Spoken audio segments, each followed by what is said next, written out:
الحمدللہ رب العالمین والصلاة والسلام علی سید المرسلین اما بعد فاعوذ باللہ من الشیطان الرجیم بسم اللہ الرحمن الرحیم الصلاة والسلام علیک یا رسول اللہ وعلی آلک واصحابک یا حبیب اللہ الصلاة والسلام علیک یا نبی اللہ وعلی آلک واصحابک یا نور اللہ۔ قرآن پاک کی سورتوں کے تعارف کے حوالے سے ہمارا یہ سلسلہ ہے۔ قرآن پاک کی 10ویں سورت سورہ یونس ہے۔ اس سورہ مبارکہ میں چونکہ حضرت یونس علیہ السلام کا تذکرہ بھی ہے،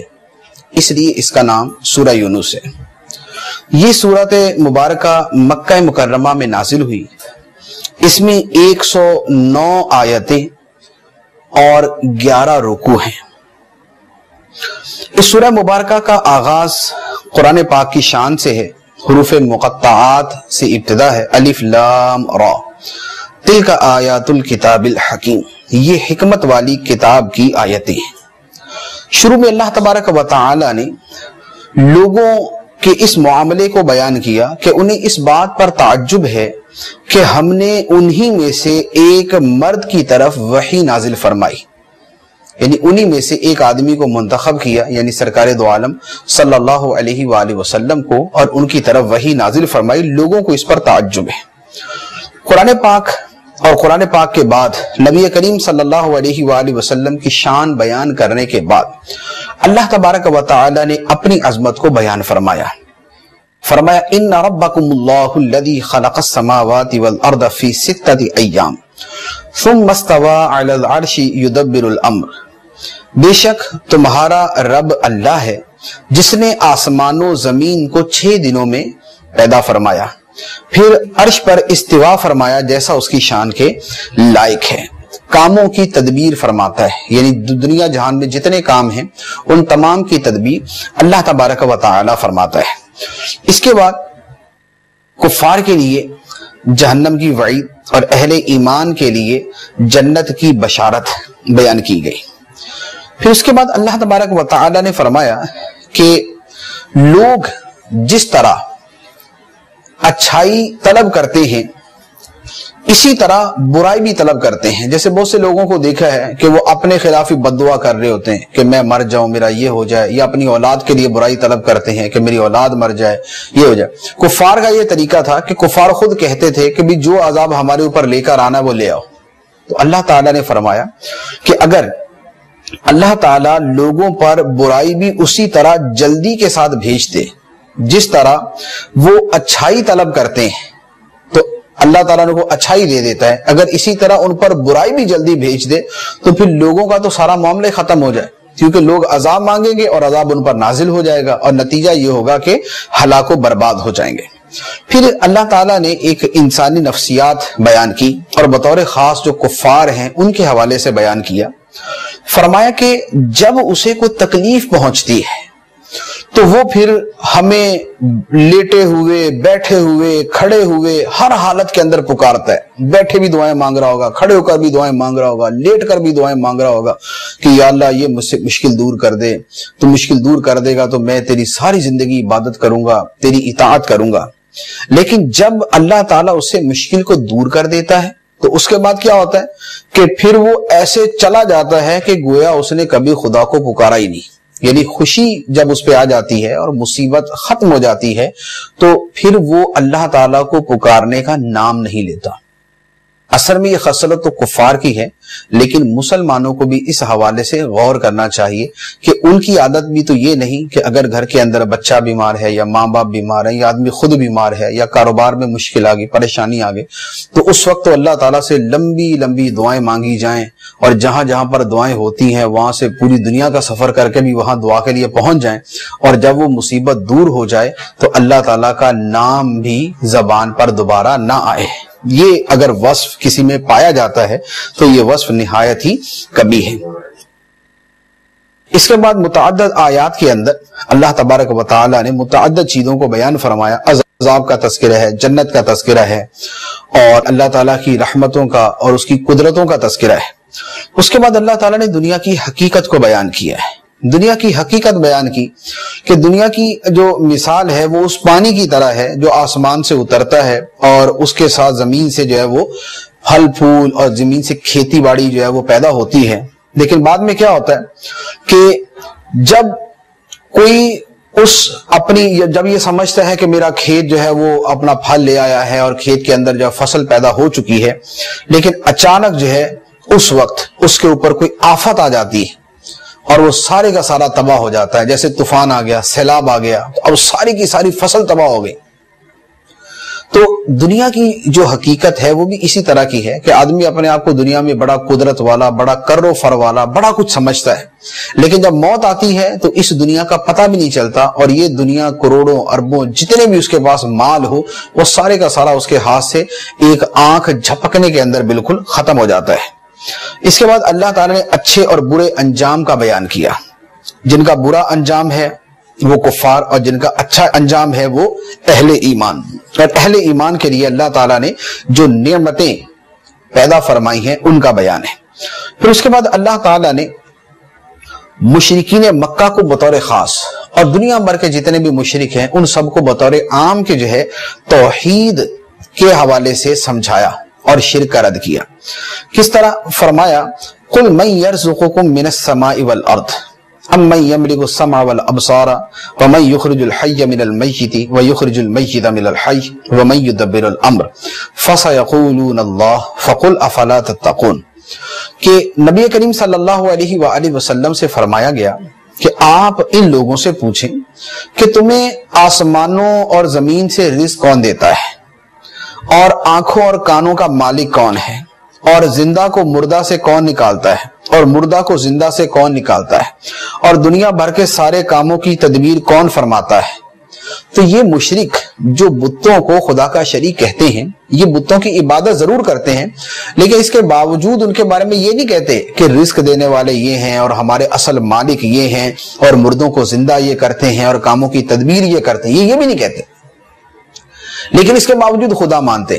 تو فرمایا کہ یہ خود جواب دیں گے کہ یہ سارے کام تو اللہ ہی کرتا ہے، مردے کو زندہ کرنا اور زندہ کو موت دینا، آسمان سے رزق نازل کرنا، زمین سے رزق دینا، یہ سارے کام اللہ ہی کے ہیں۔ تو فرمایا گیا فذالکم اللہ ربکم الحق، تو ان سے یہ فرما دیجئے کہ یہ اللہ تمہارا سچا رب ہے، یہ اللہ تمہارا سچا رب ہے جس کے یہ سارے کام ہیں۔ تو ان تمام چیزوں کے باوجود پھر تم کسی اور معبود کی طرف کیوں جاتے ہو، بتوں کی طرف کیوں جاتے ہو؟ پھر اس کے بعد مسلسل آیات کے اندر یہی توحید اور شرک کے حوالے سے مضمون اور جو مشرکوں کا انجام ہے اس کا بیان چلتا ہے، اور اس کے بعد پھر اللہ تبارک و تعالی نے فرمایا یا ایھا الناس قد جاءتکم موعظۃ من ربکم وشفاء لما فی الصدور وہدی ورحمۃ للمؤمنین، اے لوگو تمہارے پاس تمہارے رب کی طرف سے نصیحت آ گئی اور دلوں کی شفا آ گئی اور ہدایت آ گئی اور رحمت آ گئی ایمان والوں کے لیے۔ یعنی یہ قرآن جو اللہ تعالیٰ نے تمہیں عطا فرمایا ہے، یہ قرآن تمہارے رب کی طرف سے نصیحت بھی ہے، تمہارے دلوں کی شفا بھی ہے، تمہارے لیے ہدایت بھی ہے، اور ایمان والوں کے لیے رحمت بھی ہے۔ تو قرآن پاک کی عظمت کا بیان، پھر اس کے بعد فرمایا کہ اللہ کے فضل اور اس کی رحمت پر خوشیاں منانی چاہیے، جو اللہ کا فضل ہے، اللہ کی رحمت ہے، اس پر خوشیاں منانی چاہیے۔ اس کے بعد نبی کریم صلی اللہ تعالی علیہ وآلہ وسلم کے احوال کا بیان فرمایا کہ آپ کا ہر حال جو ہے وہ اللہ تعالی کی جو ہے وہ نگہبانی میں ہے، اللہ تعالیٰ اسے دیکھ رہا ہے۔ پھر اولیاء کرام کا تذکرہ ہوا، اولیاء کرام کی شان بیان فرمائی کہ اللہ کے ولیوں کو نہ کوئی خوف ہوگا اور نہ وہ غمگین ہوں گے۔ اور ولی کون ہوتا ہے؟ فرمایا جو ایمان والا ہے اور پرہیزگاری کرنے والا ہے وہ اللہ کا ولی ہے، اور ان ولیوں کے لیے دنیاوی زندگی کے اندر بھی خوشخبری ہے اور آخرت کے اندر بھی خوشخبری ہے۔ پھر اس کے بعد اللہ تعالی نے مختلف انبیاء کرام علیہم السلام کا تذکرہ کیا۔ اس میں یہاں پر پہلے حضرت نوح علیہ السلام کی قوم کا ذکر کیا کہ نوح علیہ السلام نے جو اپنی قوم کو تبلیغ فرمائی، جو ان کو نیکی کی دعوت دی، تو اللہ تعالی نے اس کا بیان کیا۔ اور اس کے بعد پھر حضرت موسیٰ علیہ السلام کا بیان کیا۔ موسیٰ علیہ السلام کی جو فرعون سے ملاقات ہوئی، جو فرعون کو دعوت دی، جو جادوگروں سے مقابلہ ہوا، اس کا کچھ حصہ یہاں پر بیان کیا گیا۔ اس کے بعد اللہ تعالیٰ نے فرمایا کہ موسیٰ علیہ السلام پر ان کی قوم کے لوگ ہی ایمان لائے، اور جو فرعون کی قوم تھے وہ جو ہے وہ اپنی سرکشی کے اوپر ڈٹے رہے۔ تو حضرت موسیٰ علیہ السلام نے پھر اس کافر قوم کے خلاف دعا فرمائی اور اللہ تعالیٰ کی بارگاہ میں عرض کیا، ربنا انکا آتیت فرعون وملأہ زینۃ واموالا فی الحیاۃ الدنیا، کہ اے ہمارے رب، تو نے فرعون اور اس کے لشکر کو، اس کے سرداروں کو آرائش اور دنیاوی زندگی کے اندر مال دیا ہے، ربنا لیضلوا عن سبیلک، اس لیے کہ یہ تیرے راستے سے بھٹکا دیں دوسرے لوگوں کو، ربنا اطمس علی اموالہم واشدد علی قلوبہم فلا یؤمنوا حتی یروا العذاب العلیم، تو اے ہمارے رب ان کے مال برباد کر دے، ان کے دل سخت کر دے، تو یہ ایمان نہ لائیں حتیٰ کہ دردناک عذاب کو دیکھ لے۔ یعنی حضرت موسیٰ علیہ السلام نے یہ بیان فرما دیا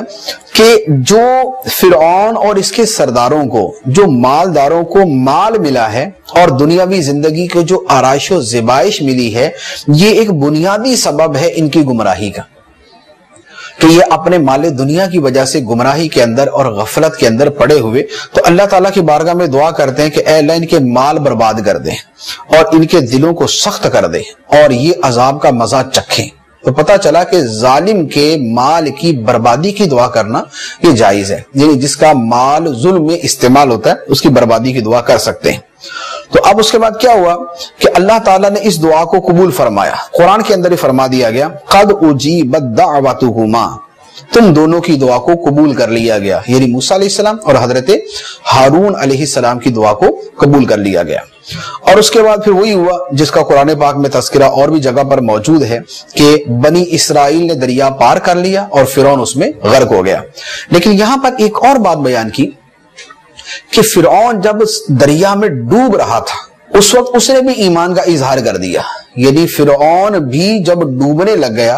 اور جب عذاب نازل اس پر ہو چکا اور غیب کے معاملات اس کے سامنے منکشف ہو گئے تو اس وقت اس نے بھی کلمہ پڑھ لیا، وہ بھی کہنے لگا کہ میں بھی مسلمان ہوں۔ چنانچہ اللہ تعالیٰ فرماتا ہے حتی اذا ادرکہ الغرق قال آمنت انہ لا الہ الا الذی آمنت بہ بنو اسرائیل وانا من المسلمین، یہاں تک کہ جب اسے ڈوبنے نے آ لیا، غرق نے اسے آ لیا، تو بولا میں ایمان لایا کہ کوئی سچا معبود نہیں ہے سوائے اس کے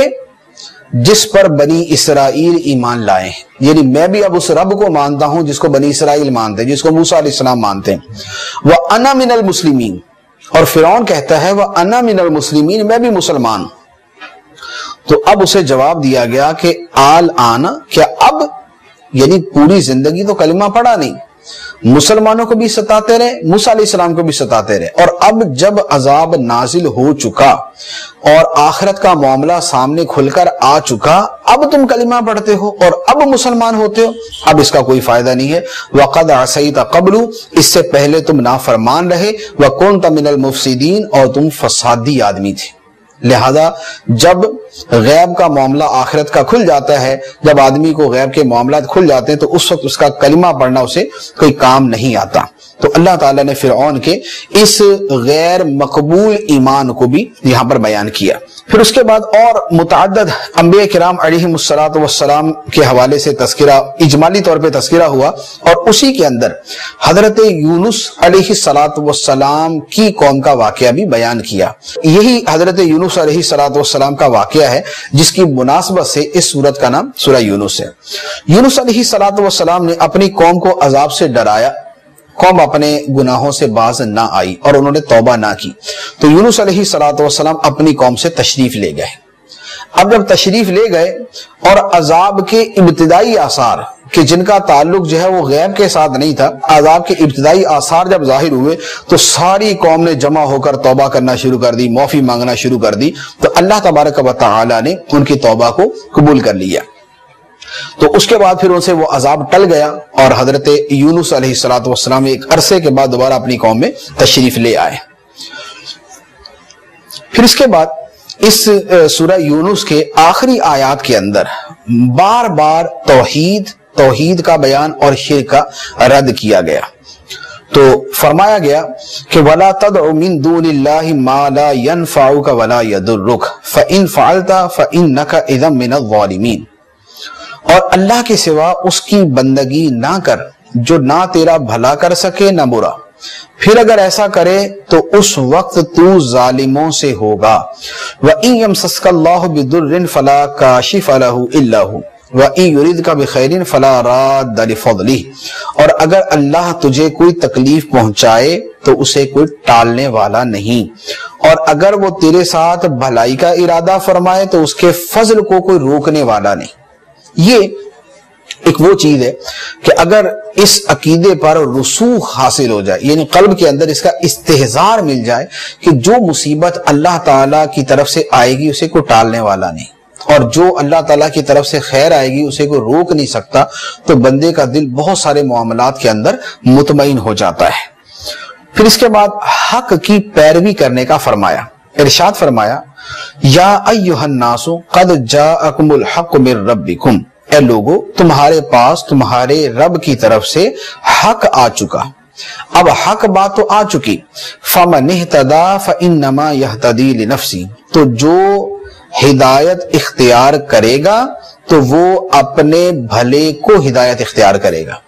وَمَن ضَلَّ، اور جو بھٹکے گا فَإِنَّمَا يَضِلُّ عَلَيْهَا، تو وہ اپنے نقصان ہی کو بھٹکے گا، وَمَا أَنَا عَلَيْكُمْ بِوَكِيلٍ،